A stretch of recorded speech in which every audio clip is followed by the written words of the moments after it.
ভোগের খিচুড়ির জন্য নিয়ে নিলাম 150 গ্রাম গোবিন্দভোগ চাল, 150 গ্রাম মুগ ডাল। মুগ ডালটা একটু ভেজে নেব, ভেজে ফুটোতে দেবো। ওটা ফুটতে ফুটতে একটা মশলা তৈরি করে নেব। মশলাতে নিয়ে নিলাম কাঁচা লঙ্কা, আদা, জিরে আর রাঁধুনি, সব বেটে নিলাম। এবার আলুটাকেও ভেজে নেব, বটবটি গাজরটাকে ভেজে। এবার ডালটা ফুটে গেছে, দিয়ে দেবো গোবিন্দভোগ চালটা, আলুটাও দিয়ে দেবো। এবার মশলাটা একটু কষিয়ে নেব, দিয়ে দিলাম পরিমাণ মতো লবণ। কড়াইতে আমি তেল দিয়ে ফোড়নে দিয়ে দিলাম তেজপাতা, শুকনো লঙ্কা, মশলার পেস্টটা আর টমেটো দিয়ে দিলাম, একটু কাজু বাদাম কিশমিশ। ভালো করে কষিয়ে এটা আমি খিচুড়ির সঙ্গে মিশিয়ে দিলাম।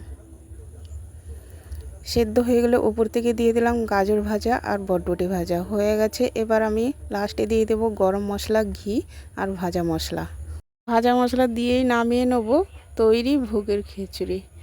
দেখো বন্ধুরা কতটা